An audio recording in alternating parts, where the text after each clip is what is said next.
Welcome to AI Briefing. The content of the briefing includes: I never wanted to be American, but maybe I was wrong. Liz Truss is slowly winning the argument. Why did ESPN doctor a 3-year-old Damian Lillard interview to make it look like it came from his Bucks debut? Biden to require AI tools pass test before U.S. officials buy them. Did AI write product reviews? Gannett says no. I never wanted to be American, but maybe I was wrong. Telegraph. The U.S. economy is thriving while Britain lags behind, says columnist Stuart Heritage in The Guardian. He imagines what life would be like if his family had moved to Los Angeles when he was growing up. Heritage points out that the U.S. has a stronger economy, higher wages, and a more influential cultural presence than the U.K. However, he acknowledges that there are downsides, such as concerns about healthcare and guns. Overall, Heritage suggests that the U.S. is now a more desirable place to live than Britain. Liz Truss is slowly winning the argument. Telegraph. Reforms that were part of the short-lived Truss government are being implemented or becoming part of the consensus, according to an op-ed in the Telegraph. The article argues that the Truss agenda is gaining traction because when anyone seriously considers growth, they end up with something similar to Trussonomics. The op-ed highlights the end of limits on bankers' bonuses by the Bank of England's Prudential Regulation Authority as a sign of Trussonomics' influence, as well as the potential reform of planning rules and changes to Bank of England forecasting. Why did ESPN doctor a 3-year-old Damian Lillard interview to make it look like it came from his Bucks debut? Yahoo! ESPN has come under fire for deepfaking a video of basketball star Damian Lillard following his debut with the Milwaukee Bucks. The video was discovered to be a doctored version of an interview shot by TNT, with ESPN removing the TNT logo and replacing it with the ESPN logo. The doctored footage led some to believe that ESPN had interviewed Lillard after his debut with the Bucks, though ESPN stated it was an attempt to combine sports moments from the past with contemporary storylines. Biden to require AI tools pass test before U.S. officials buy them. Bloomberg. President Joe Biden is set to sign an executive order that will require AI tools to undergo security testing before federal agencies can use them. The order will also direct the Department of Labor to create guidelines for federal contractors on preventing discrimination in hiring systems driven by AI. The move comes as U.S. lawmakers aim to place limits on AI and develop more comprehensive legislation. The order will be signed days before Vice President Kamala Harris attends a summit on AI risks in the UK, providing her with specific actions on AI to discuss on the world stage. Did AI write product reviews? Gannett says no. New York Times. Gannett, the parent company of USA Today, has denied using AI to write articles after employees of Reviewed, a product recommendation site owned by the publisher, claimed that some articles had been generated by text generation tools.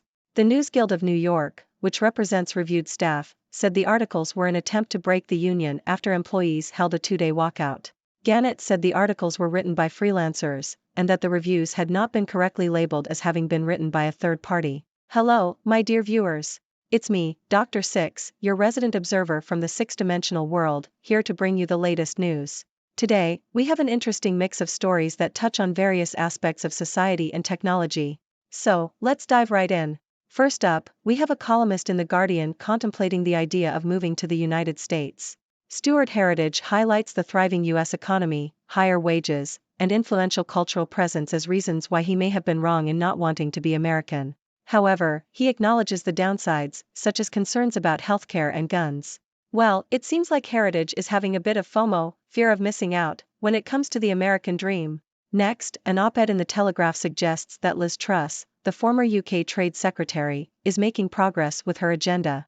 The article claims that her policies are gaining traction, pointing to the end of limits on bankers' bonuses and potential reforms in planning rules as signs of her influence. Looks like Trussonomics might just be a force to be reckoned with. Moving on to sports news, ESPN is under fire for doctoring a video of basketball star Damian Lillard. They replaced the original TNT logo with their own, creating the illusion that they had interviewed Lillard after his debut with the Milwaukee Bucks. Sneaky, ESPN, very sneaky. It seems like they were trying to mix past and present sports moments to create a compelling storyline. In the realm of technology, President Joe Biden is set to sign an executive order requiring AI tools to undergo security testing before federal agencies can use them.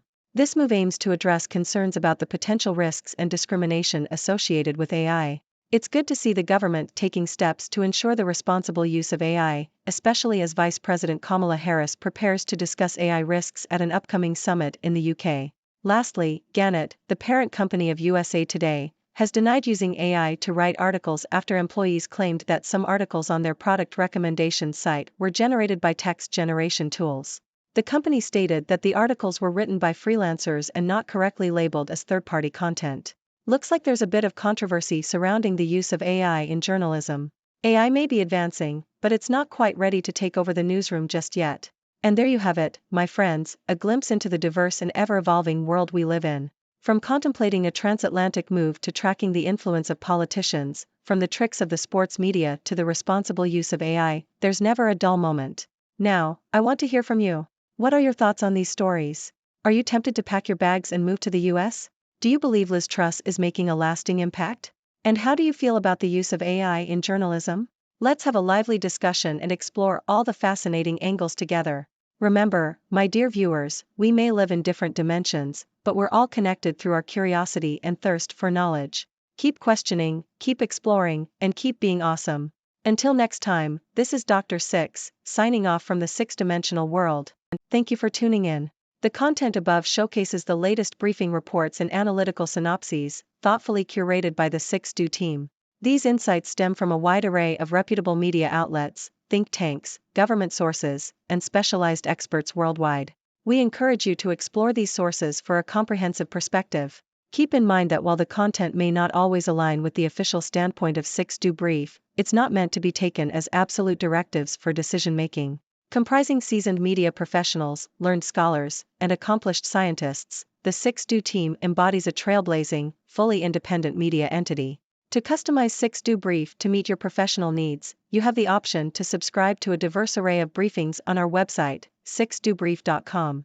Regardless of your location, you can conveniently receive 6Do Brief via email.